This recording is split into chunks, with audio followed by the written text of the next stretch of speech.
什么戏？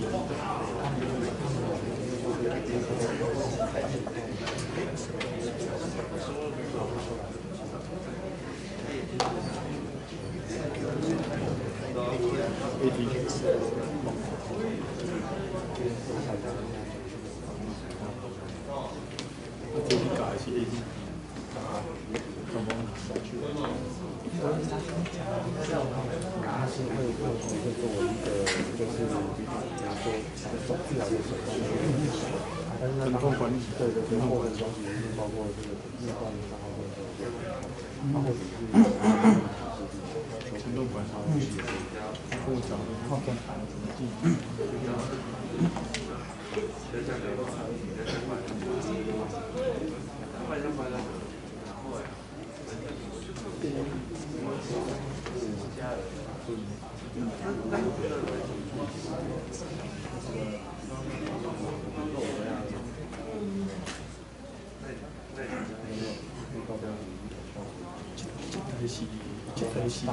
这台较多，但是但这台可能我就是但是也治疗加。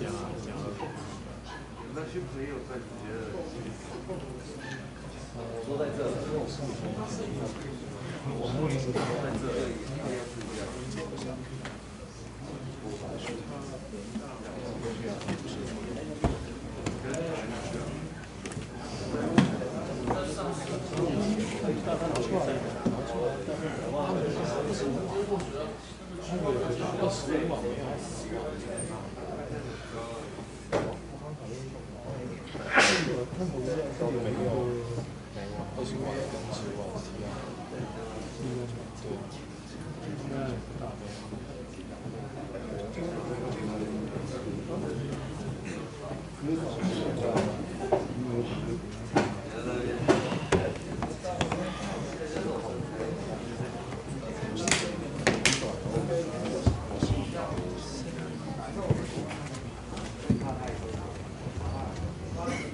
学长上来。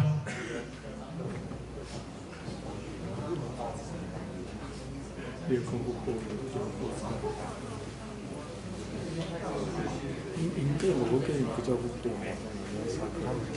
上课。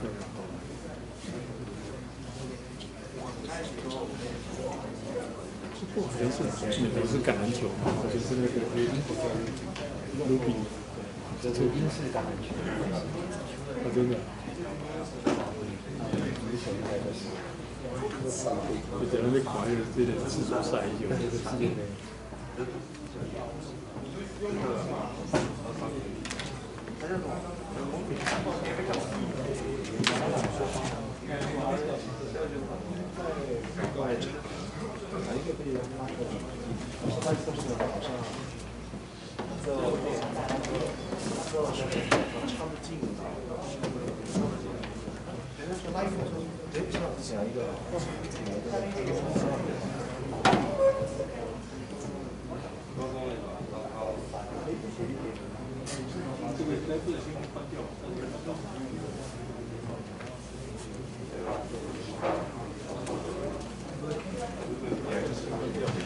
这样是这个用法，先查一下这样是这个用法。但是这边条件的应用是。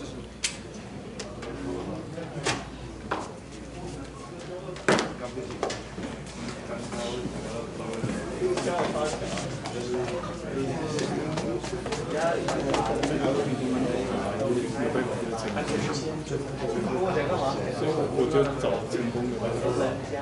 好，那各位同学们演讲准备开始。Ladies and gentlemen, distinguished guests and fellow colleagues, it's my pleasure to welcome you all here today to hear from Cliff Eaton, a renowned physiotherapy from UK. With his expertise in sports medicine, sports injury, and high-power laser application, Cliff has made a significant impact in the field of physical therapy. And during his academic speech today, Cliff will be sharing his insights and knowledge on the latest development in high-power laser application in sports injury, prevention, and rehabilitation. So without further ado, please join me welcome Cliff Eaton to the stage.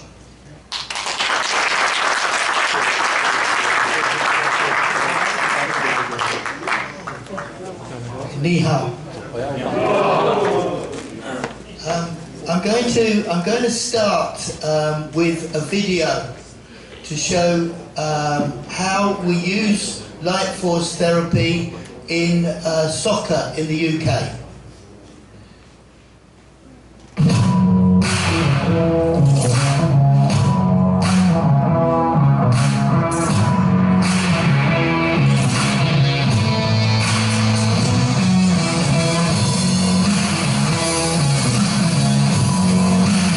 What I find I really like with the LightForce laser is just the versatility of things it can treat. So if you go acute and chronic, it's got an application for both really. If we take an acute muscle injury, for example, in the early days where the player's quite painful, even when they're just walking, I find just the application of the LightForce lasers helps speed up that painful phase where they're finding themselves pain-free a little bit quicker. If we go even looking at more chronic conditions like a grumbly knee, say a degenerative knee, some of the players really like that as part of their daily warm-up or just their daily treatment before training. It kind of helps get them warmed up and ready to train a little bit better. We've even found it with tendons early on in pre-season when players have come back, particularly after the break with COVID as well. A lot of players have just a little grumbly tendons, and they've found that that's just really helped their pain levels and their recoveries in terms of being able to train pain-free again. We had an interesting case a few weeks back with a player who was 6 months into his ACL rehabilitation. He had a bit of a setback where a seroma developed just over his fibular head, and the skin actually was breached by the seroma, leaving quite a big wound that resulted in a skin graft ultimately. But we were using the laser with the non-contact head on it daily, pre-op and post-op, and found that it just really, the integrity of the graft and the look of the graft even is far beyond what the consultant really expected when we went back for a review a few weeks later. Yeah, I've had the LightForce laser used on my hamstrings before. It's a treatment that I thought helped me very much so in how I was feeling in my hamstrings, because I'd probably have it for about half hour before training sessions and before a match day to help, ease me and, help my muscles to be able to cope with the stresses of the game and the training sessions. I've had many treatments with it. I remember from last season when we first got introduced to the laser therapy, I had a problem with the bottom of my heel. And immediately as I used it, because I had like a numbing pain in it, so it sort of numbed the pain. We had students in a few months ago. One of their projects while they were here was to compare the laser therapy to other devices that we have here and other therapies we use. So they chose shockwave therapy at the time. Really what they did was they put around players with a questionnaire and just got their thoughts on it, the treatment they had, why they had it, and their perceptions of the treatment and afterwards. And 90% of players really preferred the laser. So when we dug a little bit deeper into that ourselves, it wasn't so much that they thought the laser was improving them more, even though it likely was. It was mostly the massage ball head and the feeling they got from the treatment rather than the shockwave, which can leave you a little bit uncomfortable. The head in particular, what they like about it is you get a little bit of heating effect. They like that pressure and compression. Most commonly, I think we use the laser with not even injuries, so just soreness after training or soreness after a match the previous day. Players like to come in and they just find it just helps freshen them up, and things like tight calves, tight hamstrings, tight quads, just really helps the muscle to relax. As we know, with the increased energy production within the cells. I feel I walk down after it.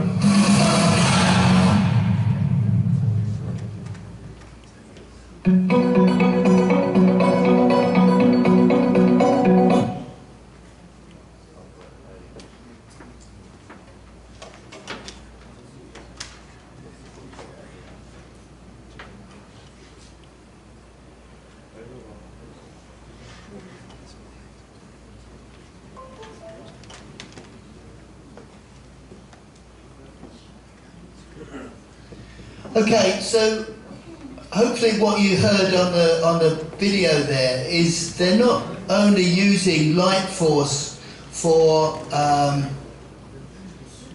speeding up the healing process and addressing pain, which I'll talk about, but a lot of the players said they really liked it because it helped them with their recovery. And this is where a lot of the current research is going. If you look at this, if it moves forward, it doesn't want to work. It's a bit like me, it's a bit tired. Start again.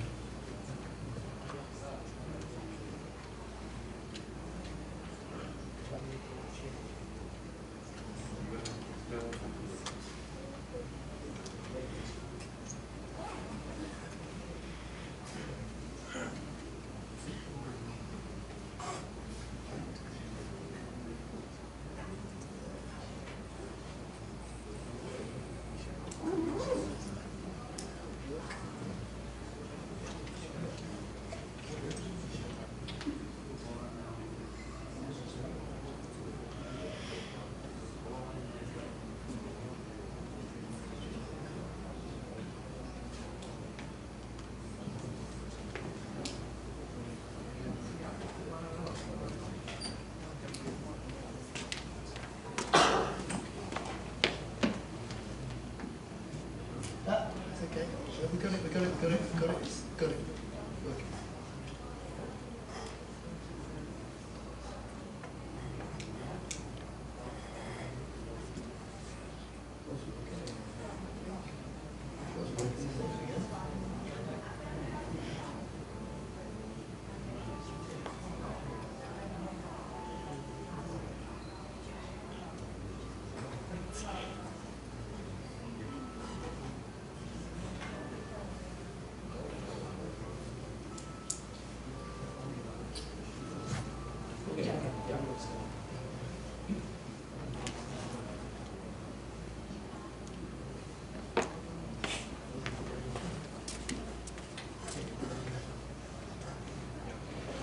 Sorry about that.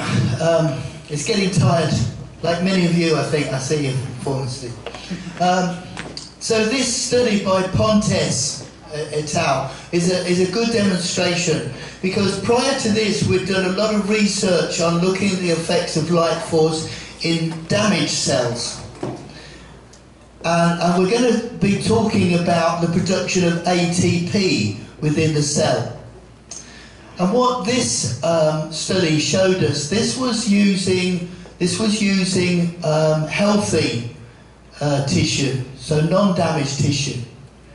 And what they found was the same effects of producing more ATP in the cell. Now you'll know that ATP is your cell's energy supply.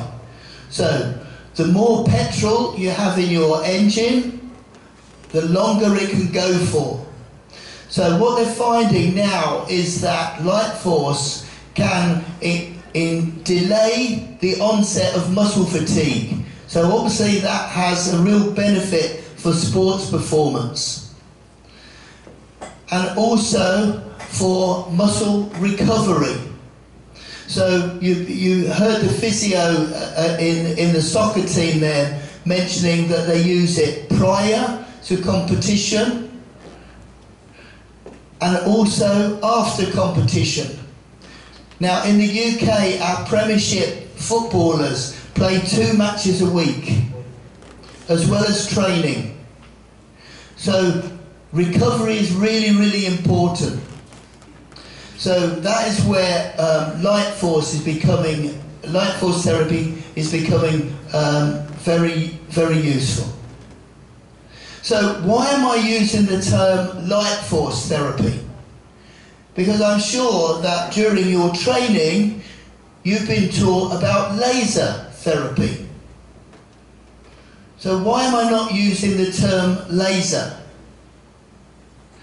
Well, the problem with the term laser is that it has poor connotations with both therapists and patients, because they think of laser as Darth Vader and his lightsaber, or James Bond. Okay? They think of laser causing damage. They think of it as heat. So, there is also a lack of clear definition, because we talk about low-level laser and high-power laser. What do we mean by those terms? So patients think, oh, well, maybe low-level laser is safe and high-power laser is the one that's going to burn me. So in 2014, the North Atlantic Association of Light Therapy and the World Association for Laser Therapy met up and said, we need to come up with a term that will encourage therapists and patients to use laser therapy more often. So they came up with this term, photobiomodulation therapy. It means light changing biological activity. Now, photobiomodulation therapy is hard enough to say in English, let alone Mandarin. So, there's a move now to talk about LightForce therapy.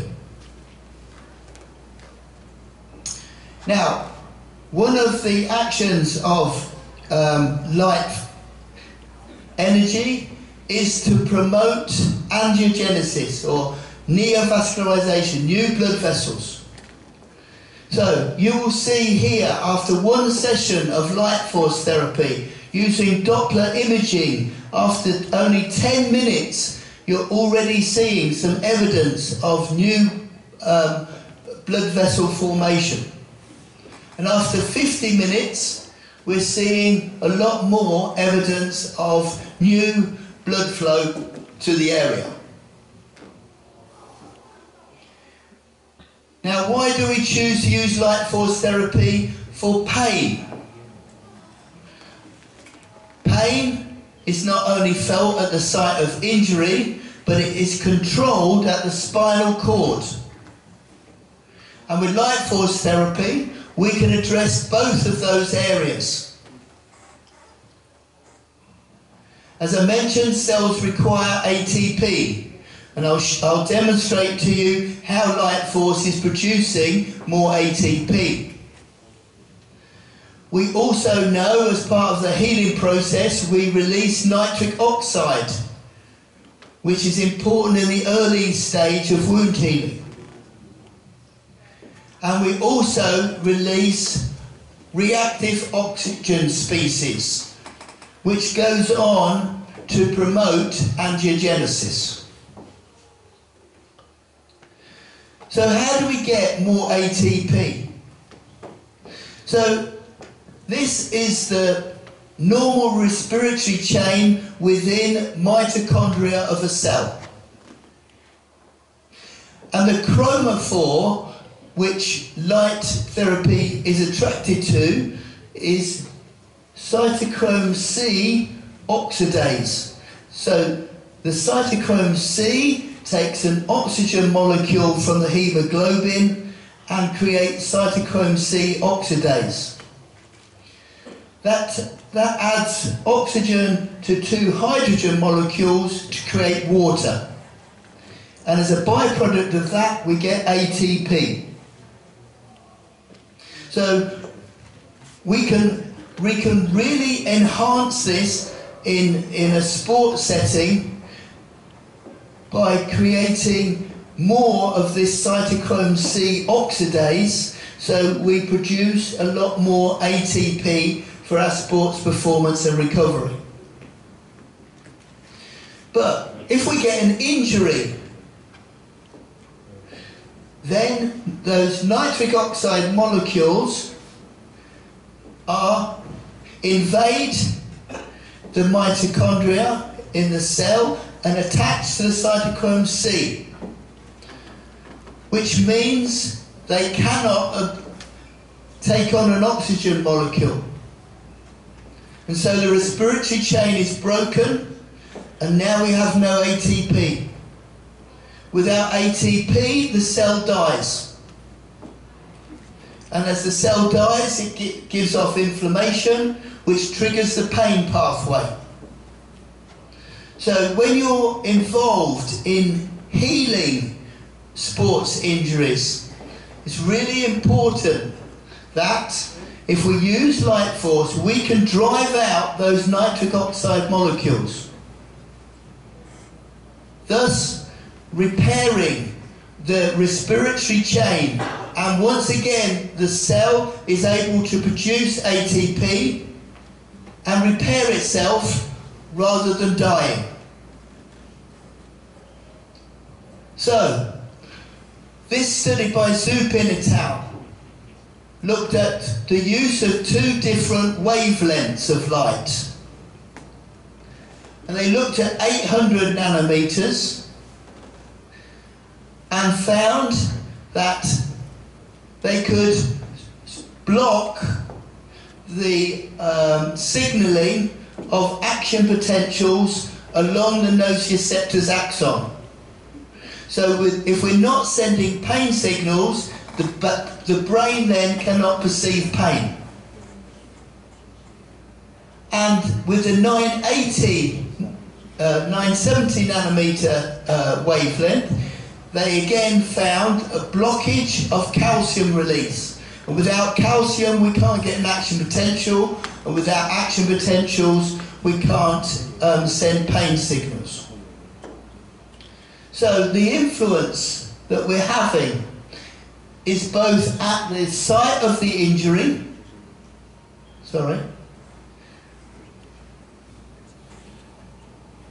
both at the site of the injury, where we're going to reduce the inflammatory markers, so we get a reduction in the cytokines interleukin-1 and interleukin-6, and a decrease in bradykinin levels.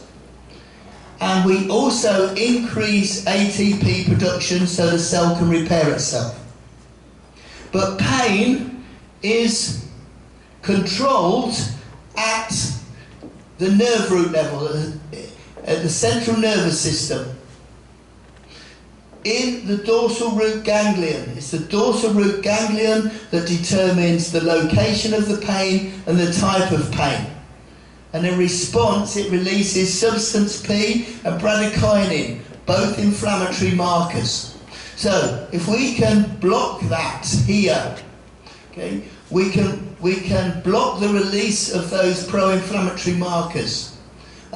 Also encourage it to release endorphins, your body's own opiate, your body's own painkiller. So the take-home message, guys, is if you combine two wavelengths, you can address both pain and speed up the natural healing process. For those of you who go on to work in professional sport, they will be the challenges. The player wants to get back to his occupation as quickly as possible. His manager will want you to get that player back playing as soon as possible. The player's manager will be on at you saying, I need this player back playing quickly because I'm trying to renegotiate his contract. The media will be in contact with you saying, how long is it before this superstar is back playing? There's going to be loads of external pressures on you to get the player back playing. But you need to get them back playing safely. it's quite easy to cheat nature. And the player will always tell you that they feel better because they want to get back playing. But I judged myself not on how quickly I could get a player back on the pitch, but the recurrence rate. I wanted to get them back safely without the risk of recurrent injury.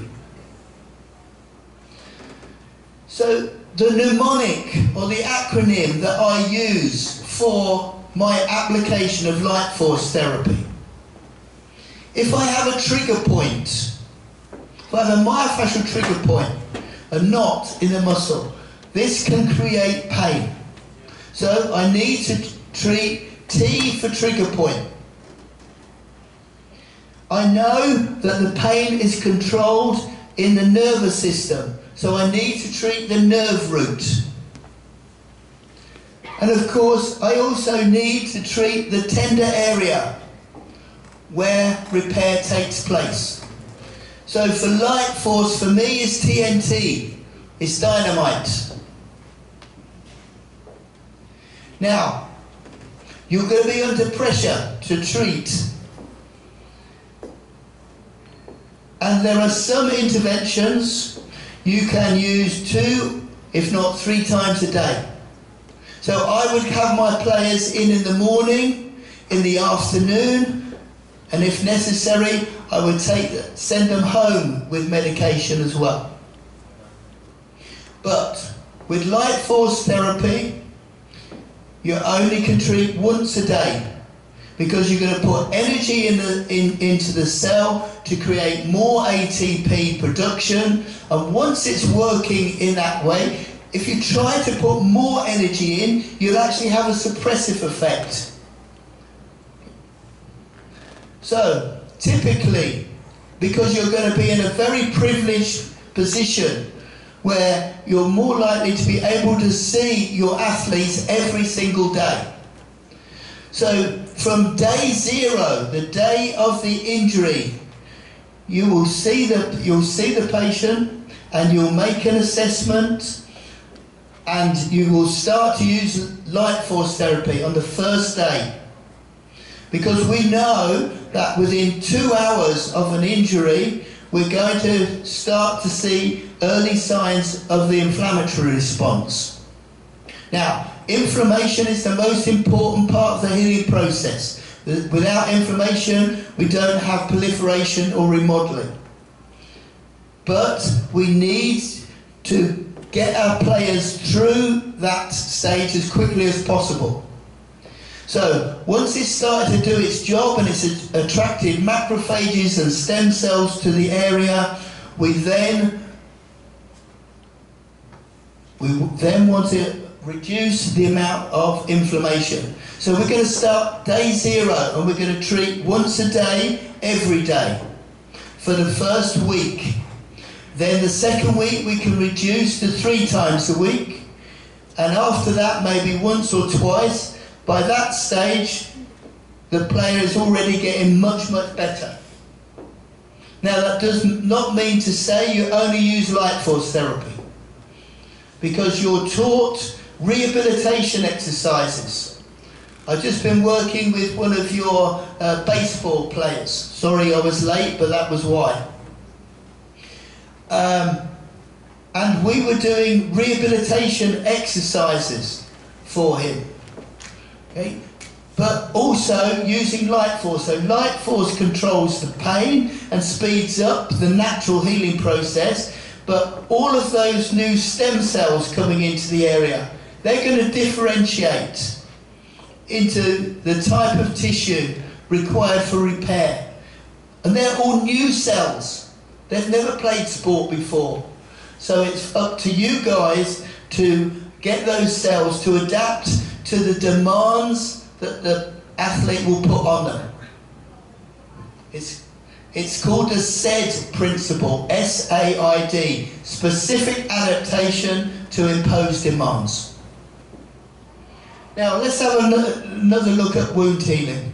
Okay, so this, I'm changing, but that's not changing. Oh. this young lady, okay, received a really nasty dog bite. You can see she has some rather deep lacerations that required suturing. Typically, in order for those scars to become avascular and not noticeable, it's going to take months. But she was treated with LightForce, and this is what she looked like after 8 weeks. So significant improvement. And then, perhaps more apt to you, we look at this soccer player who had medial meniscectomy. You will see the portal scars, and you will see this is 5 hours after, and we're already seeing some signs of inflammation. So how long do you think it would take for that soccer player to be back playing their sport? I ask you guys because that is the question your coaches are going to ask you. That is what the media are going to ask you. How long is he going to be out for? So have a figure in your mind. Because that player was back playing after 19 days, having had daily application of LightForce therapy. Okay? Again, look, you can't see any evidence of those portal scars and no inflammation.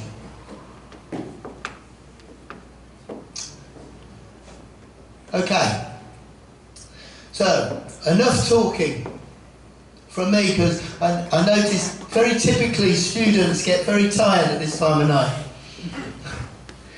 So, now I invite your questions. This is your opportunity, guys. Okay? I've been on the shop floor, I've been doing your job for longer than most of you have been born. Okay? So if you have any questions, now's the time to ask. If your English isn't great, don't worry, ask in Mandarin and we will translate. Anybody got any questions? 有没有什么问题要问老师的？用中文讲没有关系。对。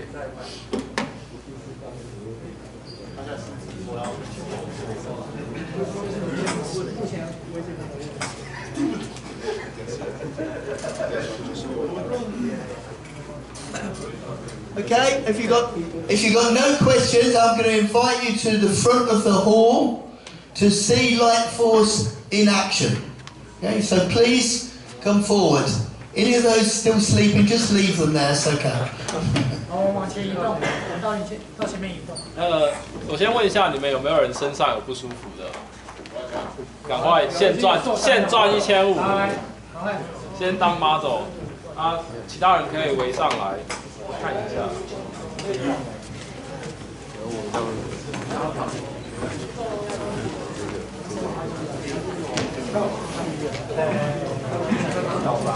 可以上来看一下，到前面看会比较清楚。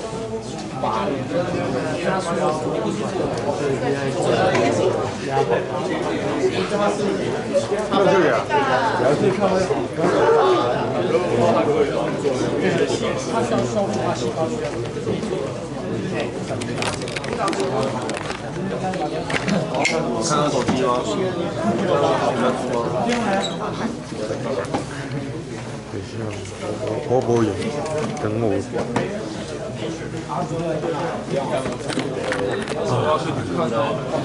麻烦你翻译一下。怎么样手上然后哪个部位疼痛是什么感觉？安哥，我还开去。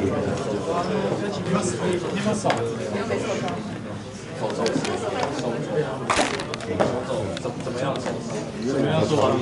酸痛。对。所以现在你我没有好好介绍我自己，只是我是一个物理治疗师，在香港的，我叫 Stephen。因为他说的太多了，所以我跟他做一个 demonstration 好吗？所以你刚刚说你的是手掌。对，然后现在有没有一些动作可以把它弄出来？有没有一些动作？内旋。好，所以那现在应该是你可以把它转过来。这嘛会当去上。有啊，如果是0到10分，你现在这个痛点都是好，所以呢，我等一下呢，你可以播一下。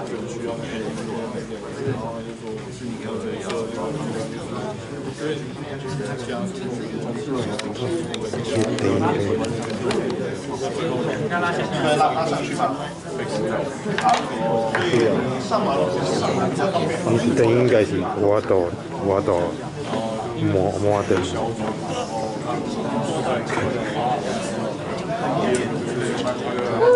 好，大家刚刚整理了，我们有一位是同学嘛，就是同学，他是一个 pitcher， 是 baseball 的，然后他的右脚呢，大家听得明白我的国语吗？就是右手脚的哪个地方呢，就内旋的时候，就是 elbow 内旋的时候有一些疼痛。刚刚我们做过评估，就是0到10分，他现在是4分。所以等一下呢，我会做这个 LightForce， 然后再坐在这个地方。然后如果你刚刚有听 Cliff Eaton 说，因为我们要 block 那个疼痛，怎么去 block 呢？就是在我们的脊椎这个地方，就是不要给那个疼痛的信号跑到大脑里边。所以等一下我会做这里，然后再做这里，然后再做一个评估，治疗以后的评估，看一下有没有改善，好吧？所以呢，我们要先带着一个 laser， 高功率，手机看一跳。对，好，那所以呢，大家可以看这里，就是我们有一个 protocol， 然后里边我们现在说，应该它是，因为呢这个是美国的设备呀，所以拖，其实我觉得它是很拖，但是在它的 stand 来说还是不是拖，我会选这个 medium， 身高 height。然后 body type 会选 medium， 因为 body type 就是厚度，因为你知道美国的男人就是他的厚度可以好对吧？还没到这个程度。然后皮肤我会选中间，然后 line 的话是白人吗？是 white， 就是 white people， 还有我选这个是女生的话，我也会选就是 light 是 light。如果是 condition， 应该是很久的吧？这个情况。那其实很久了。最近，如果是最近，我就会选择来评压慢差。然后我们就选了一个手掌。对啊。有些人跑了。好，所以我们就选一个 spring and string 这一个。跑一跑。然后它就跟你调好了。等一下呢，我们会做10分钟，跑到那个12.5瓦，总共呢3000多J。好。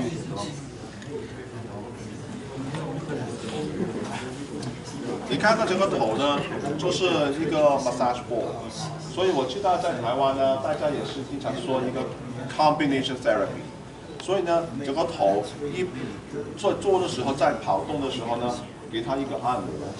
但是呢，对那个 photobound modulation 来说，因为呢 laser， 我们不希望我们血 blood 里边的水分去吸收，所以呢，你看到我按了以后，它变白了嘛？变白是什么意思？就是学习那些 blood 推开了。所以那个 blood 没有吸收这个能量，就比较多能量跑到受伤的地方，比较深的地方比较有效，好吗？所以同样呢，就是比较小一些镭射了，就是 on contact， 大部分在市场里看到也是你很开去做的嘛，但是你很开去做的时候是有什么问题？跑到其他地方，没有把所有的能量传到里边。好了，我们边做边说。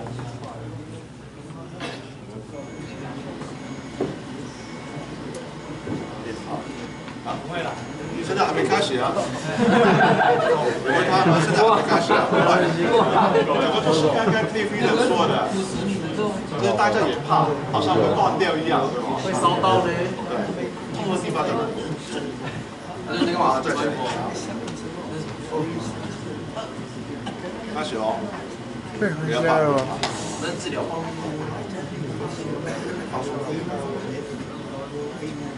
还好吗？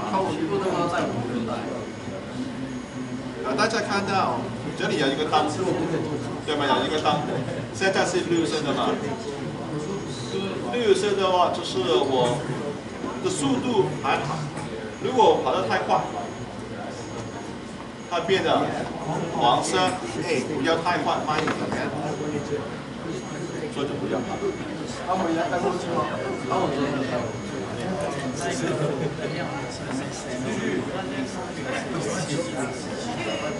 如果跑得太慢的话，大家也是会怕跑得比较慢，它会变成为红色，就是要叫你快一点哦。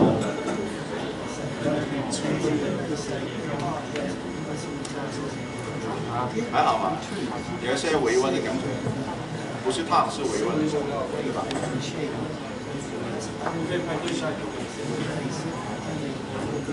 所以这个massage感觉还好，还可以。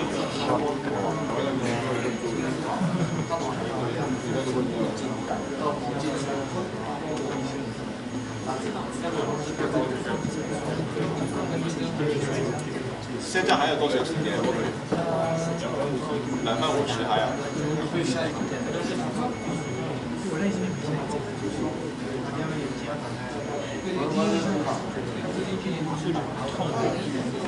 等一下，上一位你们有哪一位希望可以试一下？有没有膝盖的？哇，那么多受伤。ACL， 然后并他推拿多久？哪一个是推拿？哪一位是推拿？可以啊。等一下我们做 squat 的时候有没有痛？不会。角度都开了，还可以吗？但是它改过，所以现在不会痛。那是什么时候才会痛？什么时候会痛？会软掉。哦。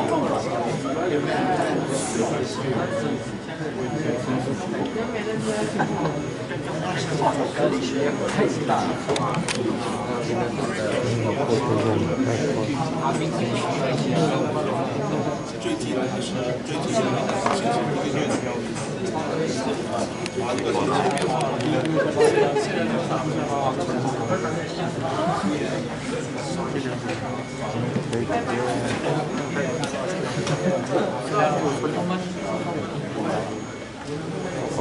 现在还是多少？126。刚刚26。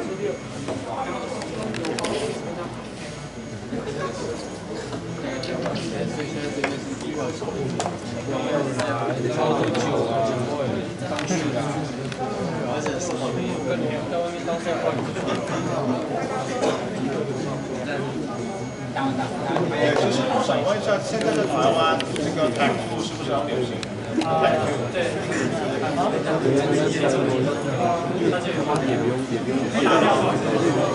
不是烫，不会打掉，不是打一类。是不会有同学他们的疑问就是说，这个啊，最主要是止痛，还有加速那个康复，加速它康复，对，加速它的康复，因为刚刚说就是这个雷射呢，里边会刺激里边有很多的 ATP， 就是细胞的能量。我们康复的时候需要能量，对吧？然后止痛呢，就是它会把那个信号传递呢变慢，所以变慢以后呢，你就可以做多一些康复啊，还有训练哦。叫止痛吗？可以维持多久啊？我们看一下，先看一下。不一样。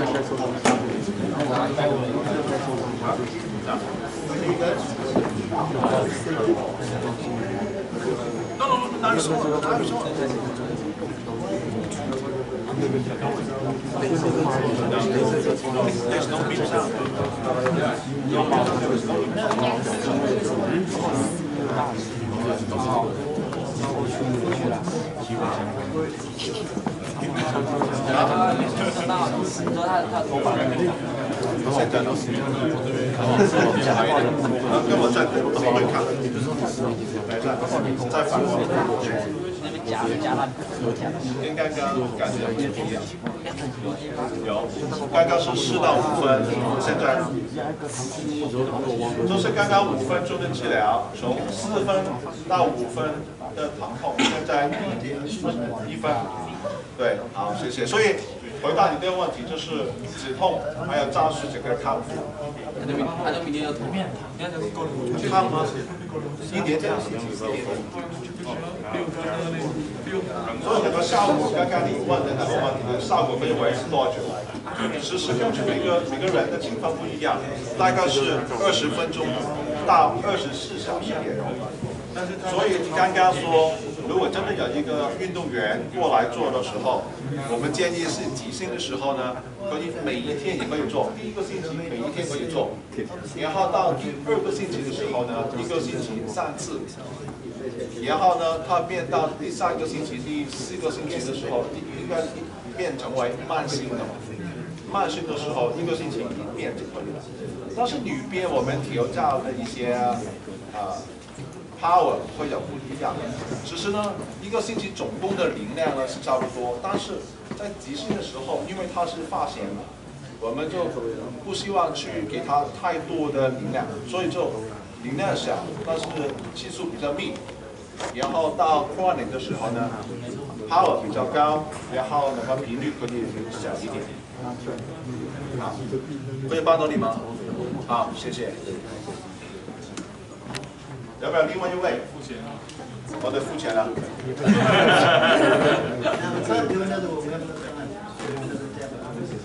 We have enough time. 啊，8点钟。Now they are awake. Now they are awake.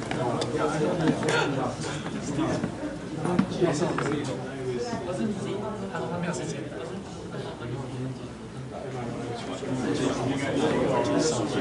哪一个？在哪里？刚刚那位介绍那个。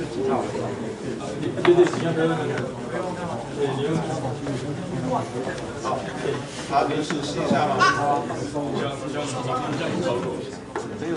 现在你有没有一些地方有？现在没有。那我们到选手了，那我们是。好，是你的。哎呀，这是我们的，也是同手嘛，他今天有介绍。好，哪里？肩膀。好。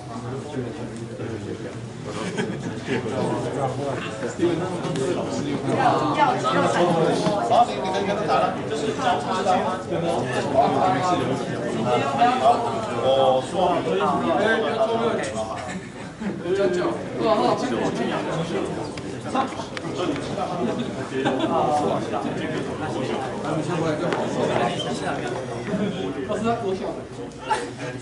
那你国中的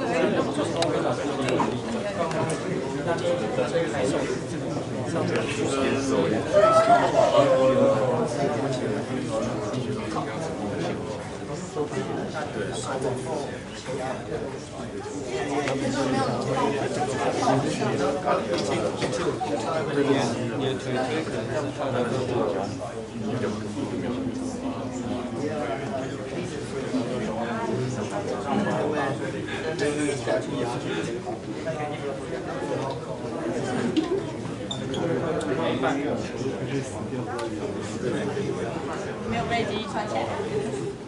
但是你要反过来，坐前一边比较安全。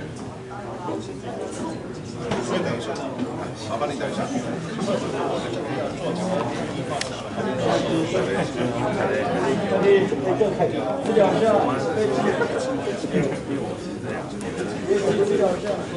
所以我在这里选一个后面一个所以我那时候看要不要。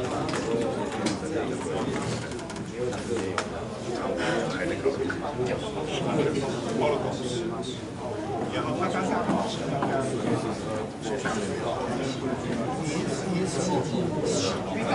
因为是两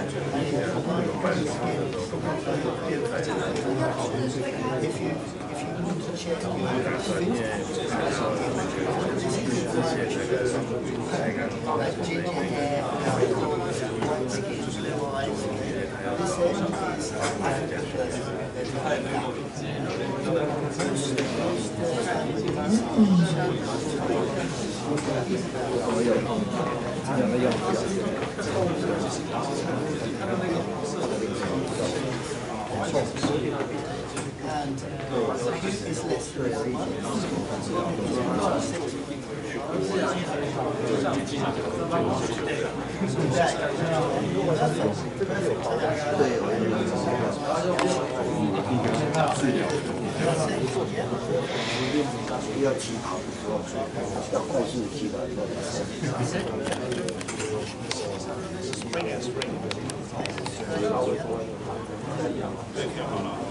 就是因为现在传达最快，然后现代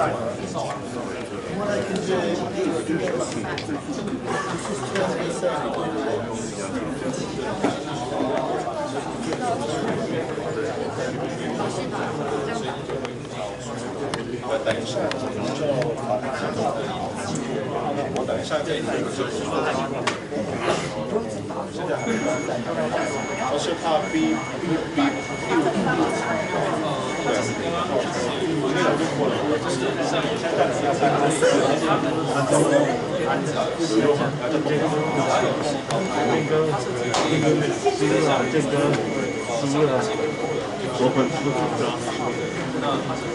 我就是主要是打对，就是因为我大概知道需要覆盖的问题还有You win. 是一些委婉的感受，不是快乐。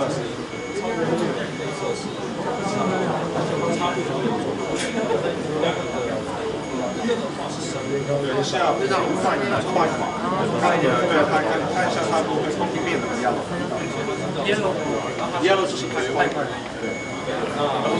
它会有一个 vibration。对。如果你点呢，直接能够避免的话，这不要是哪一个？所以这是一个安全的一个测试。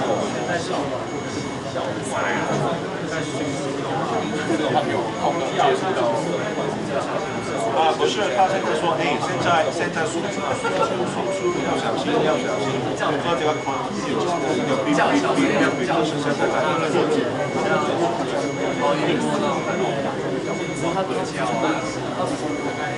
这比较强，它这个雷射，不如用个控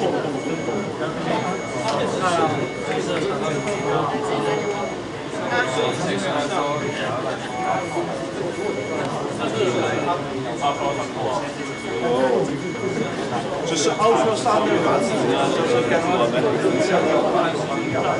laser 就是三维，对，这个是光，它是光跟它的一个显示力，然后它可以在细胞那个层面做一个三维的它有一个几头的角，但是它不是直接做在 cellular 是在细胞层面去做，因为它是那个三维做的一些很多的 bubble， 然后 bubble 呢去吸进细胞是一个 indirect 比较被动的一个这一个呢是直接站在细胞里面的一个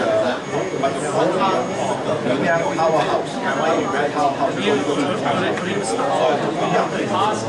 所以呢，就是为什么我们这个 LightForce Therapy在在急性和慢性的恢复上，我为什么这样说？我知道80%上面其实我是不会用的。但是呢，这个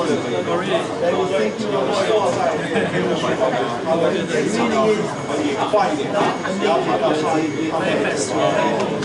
所以它的 Q 可以在当下，比如说有点受伤，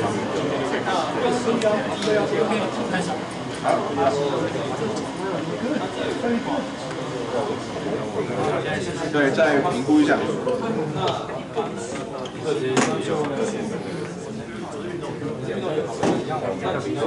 这个现在还好吗？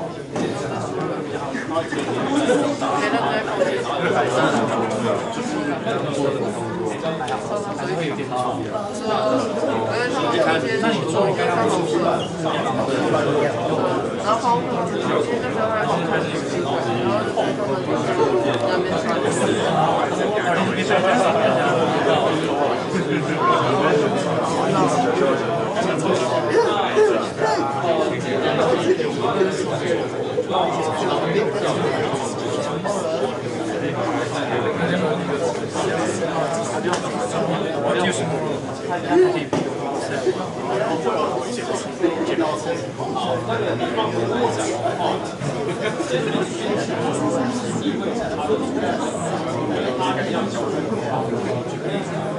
明天可能会这个会出到更麻烦。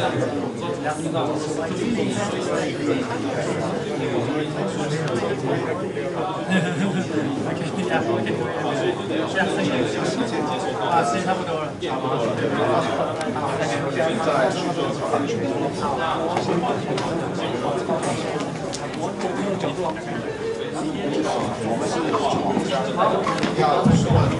好，那同学，我们今天时间也差不多了。那今天很谢谢这个 Cliff Eaton 可以为我们来带上这个演讲，那也有这个雷射的一个介绍。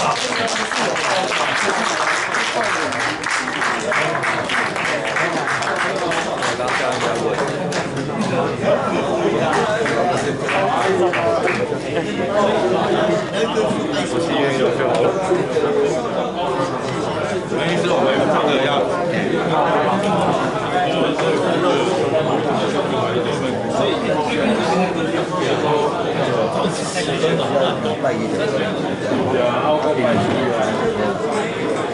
对急性程度的一个时间了解。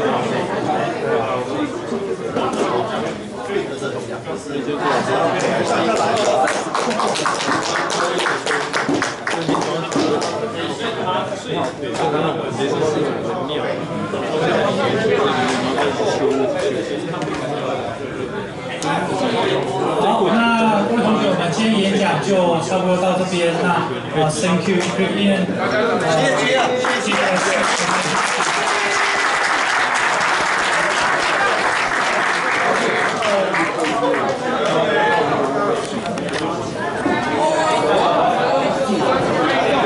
同学，来，注意听安歌，注意听安歌一下，感谢各位来家来这里听演讲。